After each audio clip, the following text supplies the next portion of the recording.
Third man in, yeah.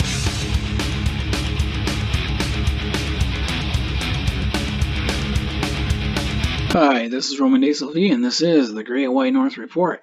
Going back to the hockey theme again, the big news lately has been Calgary Flames head coach Bill Peters was forced to step down after it came out that he wasn't treating his players very nicely, and that it's been an ongoing thing with him over the years. Now, do I have sympathy for the hockey players? Not really. They make a lot of money. They make more than I do. If they get yelled at once in a while, well, so be it. But again, a coach like that would be toxic in a dressing room. Now, Bill Peters is an old school head coach, and he demands accountability from the team's star players. And he resigned in the aftermath of allegations of racism and physical abuse. Which comes to the bigger question, is there racism in hockey? Of course there is. It'd be stupid to think there isn't. And is it as bad as other sports? Probably. It'd be naive to think it's not there, and that it's not in the game itself. Is hockey more racist than football, baseball, and basketball? No. But you don't want a coach to be like that. No. The coach should be able to, especially in this day and age, this isn't the 1960s and 70s anymore. We're now in the 21st century, and coaches should be more in tune with what's going on around them. That part I agree. So they definitely need more politically correct coaches in that sense. This one's from CBC. Hakeem Alou believes changes are coming after meeting with NHL Commissioner Gary Bettman. Hakeem Alou was a guy who played, 7 games? I have his stats pulled up here. He's from Nigeria. He played only 7 games in the NHL. He wasn't that great of a player. A minor leaguer.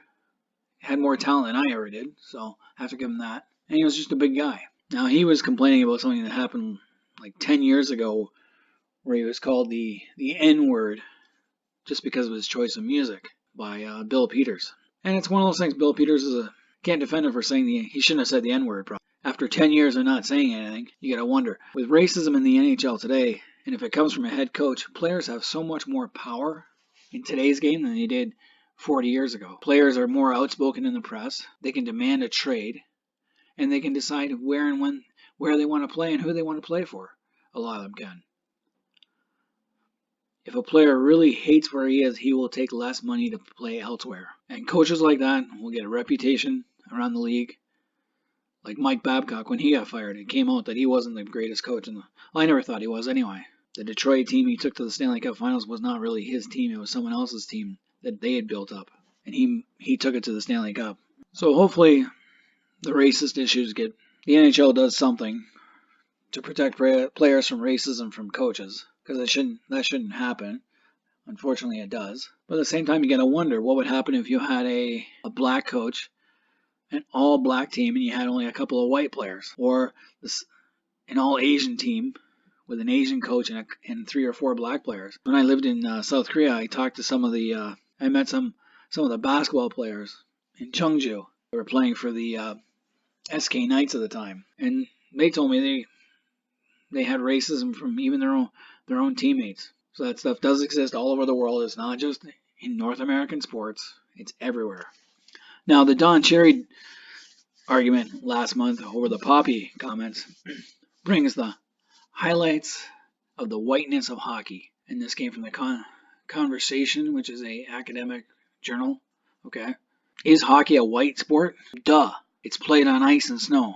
Last time I checked my history and geography books, most countries that have ice and snow are predominantly white. The only exceptions would be Japan and China and Korea, as well as the indigenous populations of North America and Siberia. Hockey was created and nurtured in Nordic countries like Canada and Scandinavia, and it's become Canada's national sport.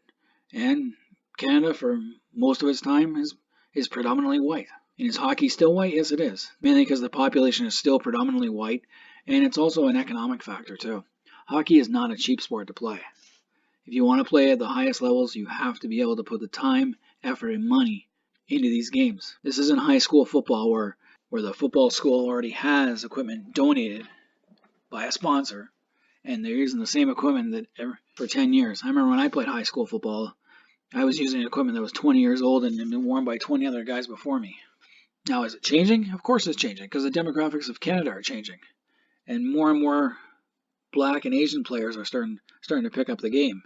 It's slow. It's It's a slow process. Rome was not built in a day. To speed it up would not be good. Now, have I ever had any problems with black players in the league playing against them or on my team? No, of course not.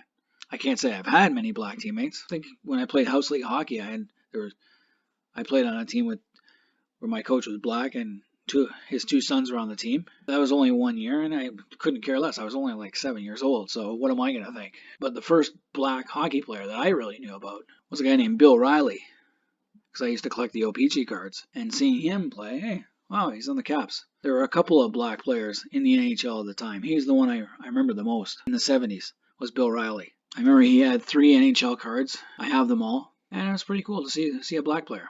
I do realize that Willie O'Ree was the first real NHL player to break the color barrier 60 years ago, and there have been many black players since. The problem with hockey is it's still, there's more African Canadians playing those basketball, football, baseball, playing soccer than they do hockey.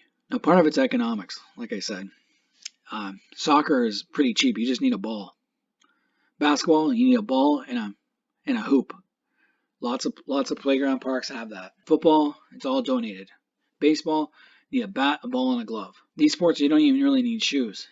And you can play them almost all year round. Though playing baseball in the winter is not the funnest thing to do in the world. I know because I've tried it as a kid. But you can play these sports anytime, any place, anywhere. Hockey, you can play street hockey, but you can't. Grass hockey is called field hockey, and it's a totally different game. Hockey is an expensive sport.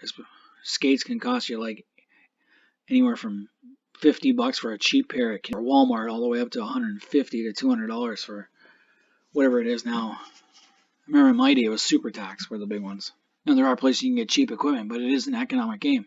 If your kid's really good and he plays on a traveling team, you could be traveling 2 hours to the nearest rink. I remember when we played in places like Dorchester, Ilderton, Park Hill, Mount Bridges, Thamesford, Lucan, Goderich, Park Hill, Harrow, Dresden, Hagersville, all sorts of fun places. Little towns that you have to drive so far to get to. Small rinks, and when you have 2 kids who play hockey, it's hard for one parent who really drives, because my mother was afraid to drive, to go to be at 2 places at once. Usually you're playing 2 games a week, and you have practice. Christmas time with the Silver Stick Hockey Tournament, you're gone Boxing Day, and it could be 2 or 3 days, especially if you get to the finals in Port Huron. So it is an economic factor. A lot of newer immigrants just don't have that kind of money to throw around. So what people often forget, though, is that racism is not just confined to people of different color. It's also white people who get racist too. People forget that in the 70s when the Swedes and Finns and other European players came to play, they weren't treated all that well either. Chicken Swedes was one of the big names in the 70s. Swedish players came over. They had a lot of skill, but they weren't known for their physicality. That took years to get rid of. It wasn't until I think Ulf Samuelsson, one hell of a cheap shot artist, was one of the more physical European players to come out. But guys like Inge Hammerström and Borle Salming, they took a lot of abuse when they first came. And who could forget Don Cherry's favorite Swede, Hardy Astrom, the Swedish Siv. Now, Don Cherry is all about Canadian hockey players. He never saw why we needed to bring Europeans and Russians, especially at the minor level, to come play in our leagues. He never saw the need for that. So he's always, when he went back and coached the Mississauga Ice Dogs, I think it was at the time, he would not have any Russian players on his team. Because the Russians were sending some of their best prospects over to play in the North American system to get used to it and help their draft stock. For people who remember the Youngblood movie back in the early 80s, I can't find the exact scene, but when Rob Lowe's character's first heading up to Canada to play hockey and his brother's driving him, his brother tells him, because they're Americans, that to the Canadians, he's just another wetback coming to play their sport. And that's another thing. Americans weren't exactly, there's not that many Americans 40, 50 years ago playing hockey. People tend to forget that. And even they faced a lot of criticism coming up to Canada to play our sport. So the racism part just isn't about if you're white or black. It's also where you're from. Back in 40, 50 years ago, things have changed a lot. There's far more American players playing. I think Canadian players are still hovering around the 50% mark. But then when you go to the European leagues, there's a lot of Canadians playing over there as well. Now, I know the fans can throw racial slurs at players, And players should learn to take it because that's part of the game. You're supposed to be professional. Who cares what the fans think? As long as they're not throwing stuff at you on the ice, you should be able to ignore it. In the game too, if you're playing a game, I know a couple of times I've thrown the odd taunt and had some taunts thrown at me. It's all about the psychological part of the game. If I thought I could get under this guy's skin and make him take a dumb penalty, get a power play. Where I'm from, no one likes being called a Mexican Mennonite. But when you're a kid, throwing that around, some people go berserk. And yes, I've been called that too. It didn't bother me. I laugh because I know, because it's one of those things that didn't bother me. Or being called a cracker or a redneck or an inbred. Those kind of things never bothered me. But some players, it just bothers the hell out of them. But a professional hockey player to get all worked up over racial slurs on the ice and in the fans, no, take it like a man. You're getting paid to play. Now, I'd like to see hockey become more. It'd be nice to see it more diverse, more professional in how it does things, and it's going to take time. So I'm not worried about the state of hockey as it is. Eventually, it'll become more and more mixed. These things go in stages. Anyway, that's all I got to say about the hockey incidents that's been going on. Let me know what you guys think in the comment section, and who do you think is going to win the cup this year? I'm still a Habs fan, though the Habs are still waiting for the next Guy Lafleur. But hopefully they can get in the playoffs this year. Anyway, until next time, Roman Diesel, I'm out of here.